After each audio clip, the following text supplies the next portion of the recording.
This is Nintendo Power Uncovered, the show where I review the covers of all 285 issues of Nintendo Power. From the great to the baffling to the just plain lazy, we're in for the long haul here. We're continuing our trek today through the first 3 issues of the 1990s, featuring covers that celebrate Batman, Super Mario Bros. 3, and Super C. That's a weird assortment of games, but are the covers any good? We're about to find out in this episode of Nintendo Power Uncovered.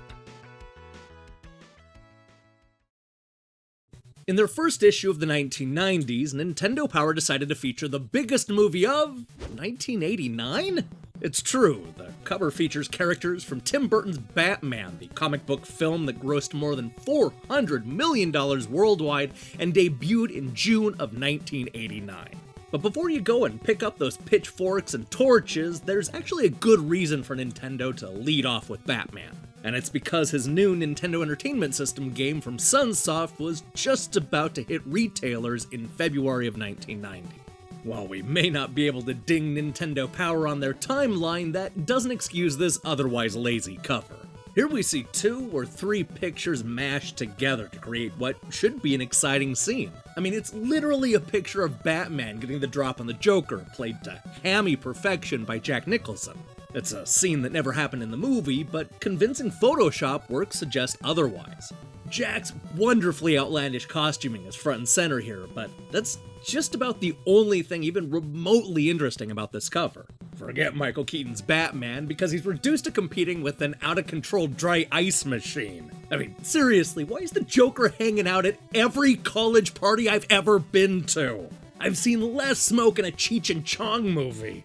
Also, as a quick aside, if you're somebody who needs 16 pages of Tetris tips, then maybe puzzle games aren't your thing. I don't know, that just seems like overkill. And this is even more true when you remember that last month's cover was devoted entirely to the Russian export. Come on, were there really that many tips left over after putting this on the cover? Whatever happened to the idea of Tetris taking a minute to learn and a lifetime to master? I honestly have no idea why I'm so worked up about a 16-page guide to Tetris. Needless to say, this is not a great start to the 1990s. Guys, is it getting hot in here? Nope, it's just the March-April issue of Nintendo Power, featuring one of the biggest games of 1990, Super Mario Bros. 3. Who knew that springtime was so hot in the Mushroom Kingdom? It's almost blinding. I picked it up earlier today and it almost burned my hand. I'm considering selling the energy it generates back to the local power company. It's that hot.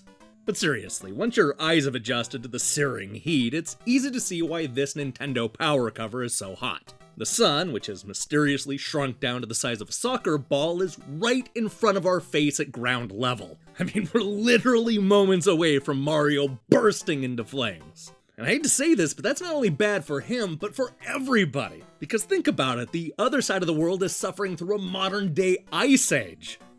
Maybe I'm overthinking this.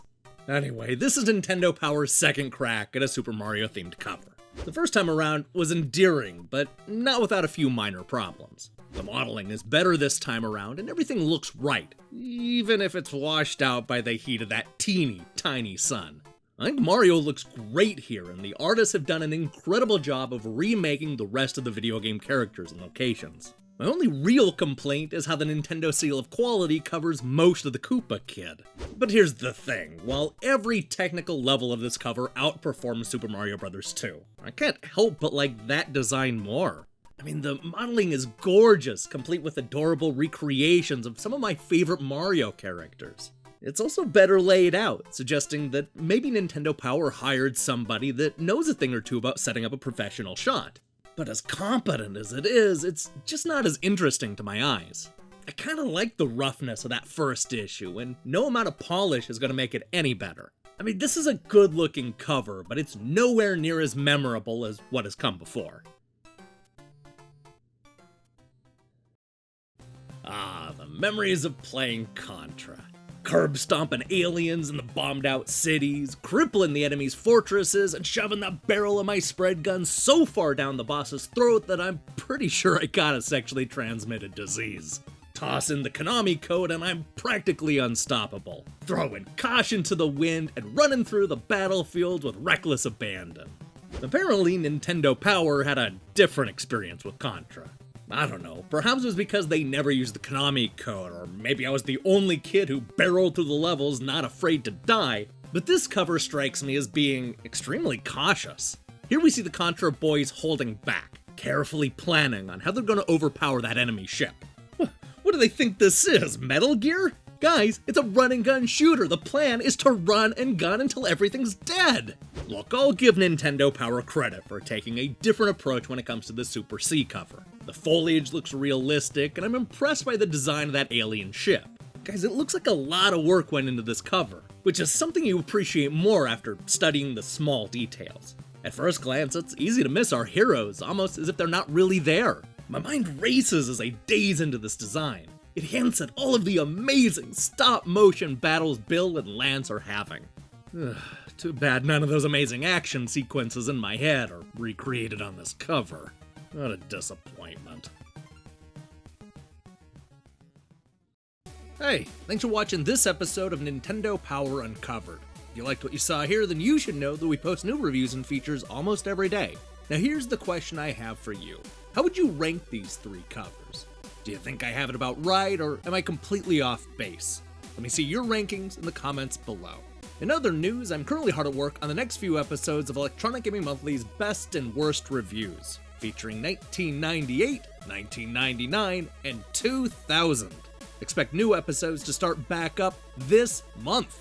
In the meantime, I strongly recommend you click that subscribe button and support what we're doing here. Until then,